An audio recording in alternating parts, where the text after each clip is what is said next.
Hi guys, welcome back to the channel. I did want to do a bit of motorcycle maintenance this week. Dog wants to be in the video again. I wanted to do a front and rear sprocket change, but they've not turned up. I also wanted to do a review of some camping stoves. I bought 5 or 6 camping stoves and they've not turned up. So I thought, right, we'll have a ride out. And yesterday I had a ride out on the CBF.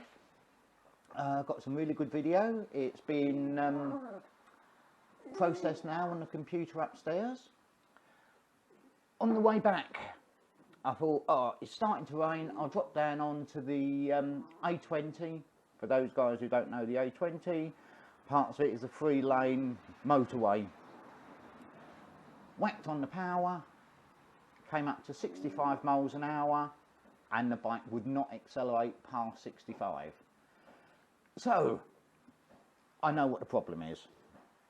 It's the tappets need adjusting. Kind of a problem with the CBF, that the tappets, they tighten themselves up. And I did a service about 2,000 miles ago. They're due to be readjusted now. So I thought, right, what I'll do is I'll do a quick video on how you adjust the tappets on a Honda CBF 125. Because if you've got one, it's something you're going to need to know how to do. So first of all, we need to get these fairings off. I'll get rid of my tank bag, take this fairing off, a small plastic fairing that goes around the instrument cluster, and that will expose the top part of the engine, because that's where we need to be. So I'll bring you guys back once I've got these fairings off. Okay, so the fairings come off pretty easily. We can now get to the top part of the engine, but before we take this off, I'll take you guys around the other side, because there's 2 little covers we need to take off that shows the timing marks, and they're pretty easy to come off.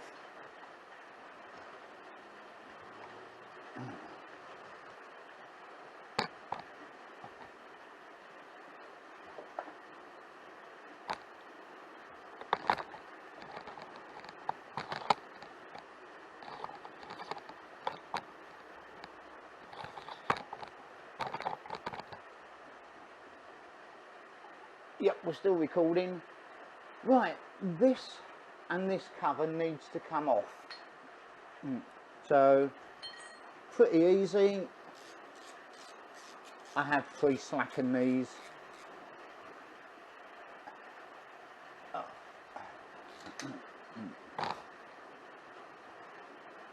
They don't normally undo this easy.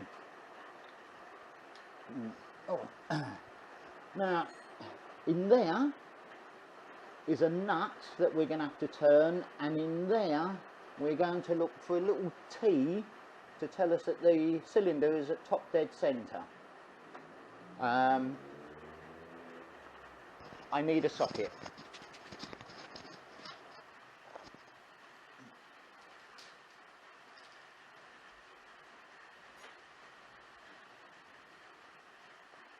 Okay, back again. So the socket is a 19mm and it fits in there, and with this we can turn the engine over, and we need a little torch to look in there to see when the T comes up. But first of all, we need to get this rocker cover off, and it's easier to do it from the other side.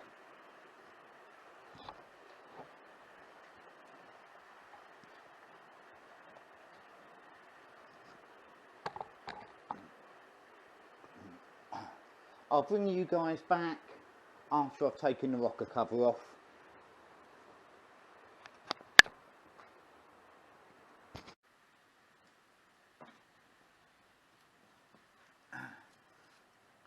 Okay guys, I've actually taken the fairing off on the other side because I just couldn't get the camera in that way.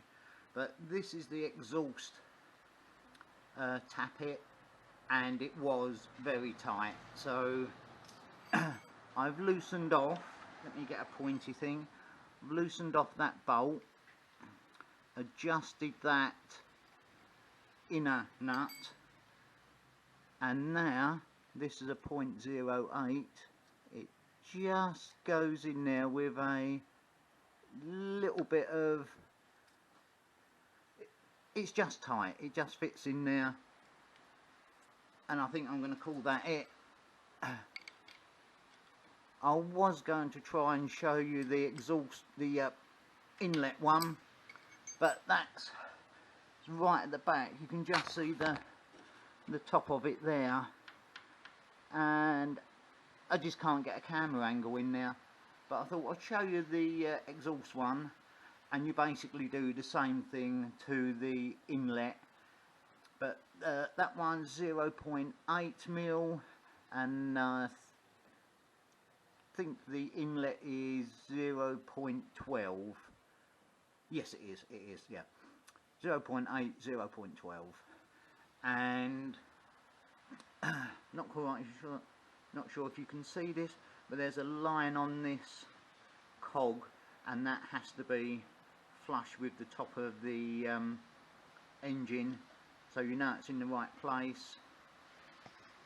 Down, let me move you down here, I've got my little T lined up at the top, and I've got my socket on there just to spin the engine. But every couple of thousand miles, it's just, I don't know why they tighten up, maybe design flaw or something, but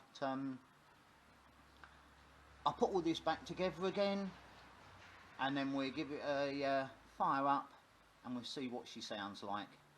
It shouldn't sound any different, but I should notice a little bit more power,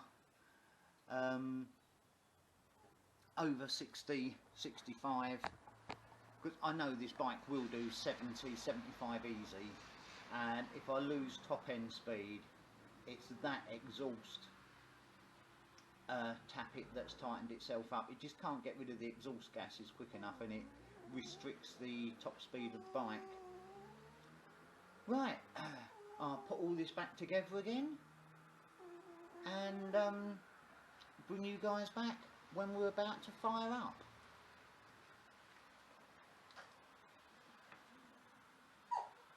Right, it's all back together again.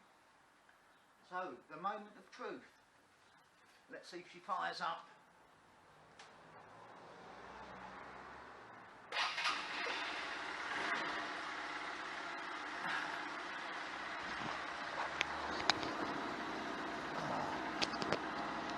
Well, that sounds a little bit better.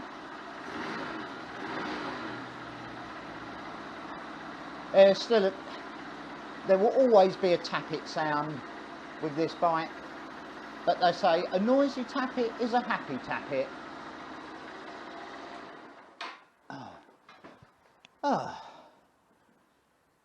Quite happy with that. We're back on the road again, and we should have full speed now.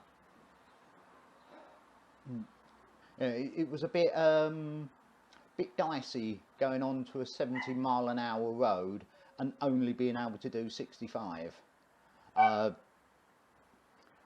extra 10 miles an hour makes all the difference between being stuck behind a HGV and being able to overtake that HGV.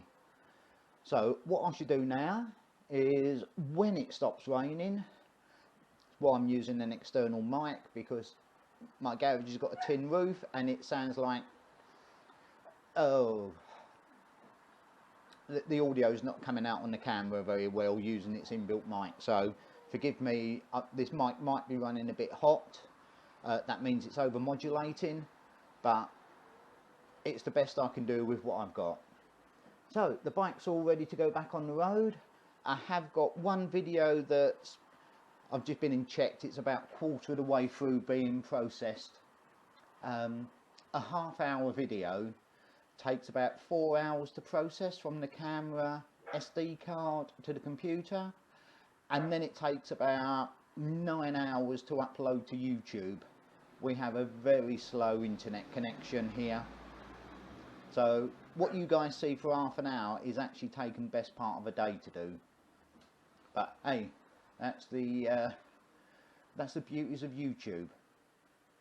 Right, I think we will call that it for the bike. I will park it back over in its parking space so I can get my car back in the garage, and I should say we go back to the man cave, or actually no, we're going to go back to the sitting room because it's much more comfortable to sit in there, and I'll see you guys in a minute. Oh, get comfortable. Right, hi guys. Right, I've taken the bike out for a test ride, and I'm pleased to say that the speed is back up to just over 70. I've got about 75 out of it, so I'm happy with that. So adjusting those tappets worked. This is actually much later on in the day. I did the bike, and then we decided, oh, we're going to do the weekly shop, and we ended up visiting 3 different supermarkets because the shelves were empty. This is now March the 14th 2020. I'm based in the UK, and I think this is the first week where the COVID-19 virus has started to show itself. People are panic buying. There was no toilet rolls, very little tin veg, but what was there was cough syrup, shelves of it, Lemsips, paracetamol, aspirin. This is the things you're going to need if you've got the flu, not toilet rolls. Why are people bulk buying toilet rolls? As far as I know, it doesn't affect that end, but I'm sure we will all find out.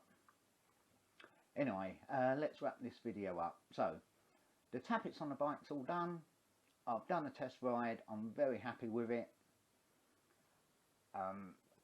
The video is still pending from the ride out. I will try and get that uploaded in the week. So, thank you for watching.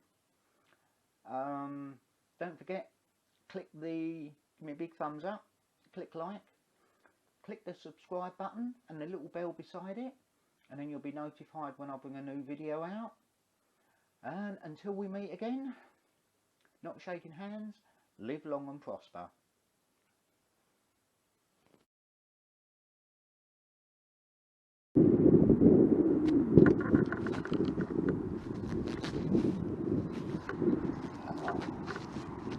Well, have a ride out, they said. The weather's going to be nice. It's only a few showers. Oh my god, I've just ridden through an absolute hailstorm. Oh, hailstones, rain. Anyway, I don't think I can get any wetter. This suit is supposed to be waterproof.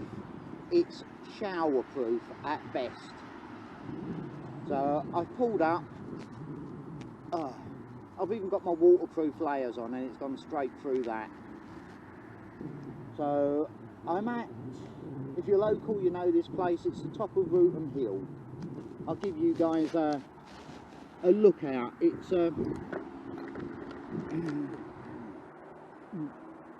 can see for absolutely miles here.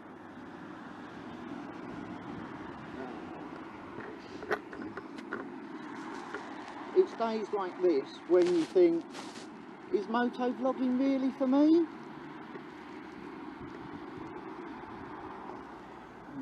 We have some really nice places,